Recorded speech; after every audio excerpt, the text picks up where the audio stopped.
به نام خدا، سلام و درود به برنامه ما خوش اومدید. بالاخره اتفاق افتاد. بالاخره مسئولین جمهوری اسلامی دندون نشون دادن. یعنی اون روزی که همه ما منتظرش بودیم بالاخره فرا رسید. کدوم روز؟ این روز. قالیباف توییت تهدیدآمیز میزد، سردار قانونی توییت تهدیدآمیز میزد، عراقچی توییت تهدیدآمیز میزد. یعنی من خودم شک کردم آیا اینا واقعا مسئولین جمهوری اسلامی هن که دارن این حرکت ها رو میزنن؟ آقا به محض این که این توییت ها رو که زدن و این تهدیدها رو که کردن و بچه های موشکی هم که موشک ها رو از شهرهای زیرزمینی در آوردن، به محض اینکه این کارا رو انجام دادند ترامپ به غلط گردن افتاد و افسار نتانیاهو رو کشید. یعنی ببین من خودم مونده بودم آیا اینا مسئولین جمهوری اسلامی هن؟ دارم خواب میبینم چه خبره، چی شده؟ ترامپ صبح تا شب تهدید میکرد، بعد شما این کارا رو بلد بودید و انجام نمیدادید. خلاصه با این کارشون یعنی نظر ما نسبت به این مسئولین یک کمی عوض شد، یه ذره ای. خب بریم سر بحث اصلی برنامه در رابطه با این خبر رویترز. وزارت دفاع آمریکا و شرکت اسپیس ایکس بر سر هزینه اجرای طرحی برای فراهمسازی دسترسی مستقیم کاربران ایرانی به اینترنت ماهواره استارلینک بدون نیاز به تجهیزات زمینی دچار اختلاف شده‌اند و لذا این پرونده متوقف شد. خب در رابطه با این که آیا میشه بدون تجهیزات زمینی به ماهواره وصل شد میخواستم حرف بزنم. ببینید دو دسته آنتن وجود داره، دو دسته گیرنده وجود داره، نه آنتن، ببخشید. یکی آنتن ها هستن، یکی دیش ها. فرق این دوتا چیه؟ آنتن ارسال و دریافت سیگنال رو به همه جهات انجام میده، مثل آنتن وای فای، آنتن گوشی های موبایل که داده رو میفرسته، آنتن‌های تلویزیونی. از اون طرف دیش ها رو داریم. دیش ها اطلاعات و داده و سیگنال رو به یک جهت خاص میفرستند. تفاوت این دوتا اینه که آنتن ها معمولاً به تمام جهات میفرستند و برد کوتاه‌تری دارند. دیش ها به صورت متمرکز سیگنال رو میفرستند و برد خیلی بیشتری دارند. ماهواره‌های اینترنت در فاصله 500 کیلومتری از سطح زمین قرار دارند. برای اینکه بدون دیش به ماهواره وصل شد، یعنی از طریق آنتن به ماهواره وصل شد، ما به یک آنتن بسیار بسیار قوی نیاز داریم. مثل بیسیم نه، بیسیم ها چون پهنای باند پایینی دارند و مثلا فقط اون اطلاعاتی که میفرستن صداه و حجم پایینی داره، میتونند سیگنالی رو با پهنای باند خیلی پایینتر به مسافت‌های دورتر بفرستند. ولی برای اینترنت ما به یه سیگنال قوی با پهنای باند بالا نیاز داریم، یعنی بتونه که مثلا یه فیلم رو به صورت آنلاین و برخط بفرسته و یا دریافت کنه. که برای این کار ما از امواج رادیویی نمیتونیم استفاده کنیم. امواج رادیویی معمولاً انرژیشون کمتره. باید از امواجی استفاده کنیم که انرژی بیشتری دارن، مثل امواج میکروموج یا مایکروویو. از لحاظ سلامت فرستنده‌ای که بتونه اطلاعات رو تا فاصله 500 کیلومتری بفرسته با پهنای باند زیاد، این فرستنده به شدت برای بدن میتونه مضر باشه، چون باید از امواج انرژی بالا استفاده کنه و امواج انرژی بالا هم امواج مایکروویون. در دراز مدت این امواج به شدت برای بدن مضر هستن و خطرناک. یه فرستنده که بتونه سیگنال رو تا فاصله 500 کیلومتری بفرسته، اونم سیگنال با انرژی بالا، یعنی سرطان محض اون دستگاه. ببین همین دکل‌های مخابراتی و تلفن موبایل هم که بردشون به 5 کیلومتر هم نمیرسه، خیلیاشون اینا هم برای بدن مضر هستند، چه برسه به یه دستگاهی که اطلاعات رو 500 کیلومتر بفرسته، اونم برخط با پهنای باند بالا. یکی از دلایلی که این طرح شکست خورده همینه.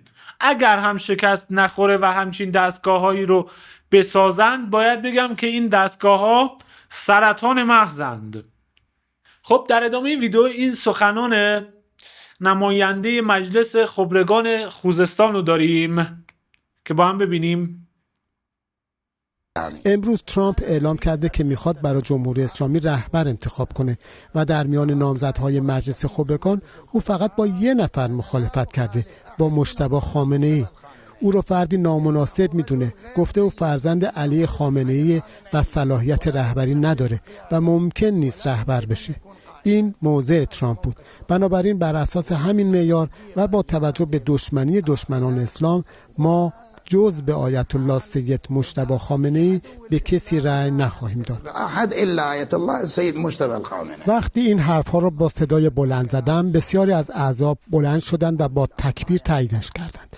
بعد افراد دیگه هم حرف زدند، از جمله آقای احمد خاتمی امام جمعه تهران و عضو شورای نگهبان که گفت ما باید کسی را انتخاب کنیم که وقتی ترامپ اسمش رو میشنوه آخ بگه و همینطور اگه محمد خاتمی اسمش رو بشنوه آخ بگه. آخ یعنی دردشون اومده و اون شخص کسی نیست جز سید مجتبی خامنه‌ای. یعنی درود به شرفت. حالا جمهوری اسلامی رو با اون پهلوی ها مقایسه کن.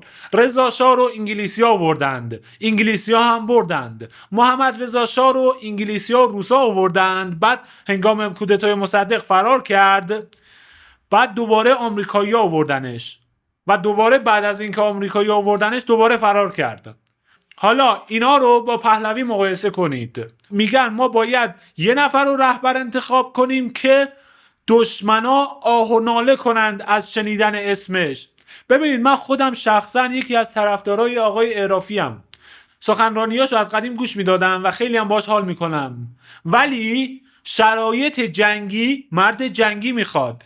یعنی میگم درود به شرفتون با این انتخابتون. یعنی اون بخش که میگه محمد خاتمی هم آخ بکشه، آقای احمد خاتمی این حرکت لایک داره. حالا ایران رو با ونزوئلا مقایسه کنید. رئیس جمهورشون رو دزدیدن، بعد رودریگز میومد صبح تا شب پیام تشکر برای ترامپ میفرستاد. دیروز یه خبر اومد از کشته شدن نظامیان آمریکایی و انگلیسی در شمال عراق. گفتن که یه حادثه تمرینی بوده. حادثه تمرینی ها؟ در شرایط جنگی چه چیزی را داشتید تمرین میکردید آقا؟ در جنگ با دشمن فرضی کشته شدند. یه روز بعد از این که ما کردستان و عراق رو با موشک زدیم، 2 تا از سربازای شما در جنگ با دشمن فرضی کشته شدند ها؟ که اینطوری هست. ببین فعلا اینا دارن میپوشونن، بده اخبار اون کشته ها بیاد بیرون. من شاید به مسئولین جمهوری اسلامی اعتماد نداشته باشم، ولی 100% به نظامی ها و مخصوصا به سپاه اعتماد دارم. بارها و بارها فرمانده هوافضا سید مجید موسوی گفتن که تلفات قطعی به دشمن وارد کردیم. من این حرف سردار موسوی رو 100% باور میکنم. هنوز آمریکایی‌ها دارن این تلفات رو سانسور میکنند. جنگ با این دشمن فرضی تلفاتش خیلی بیشتر از ایناست.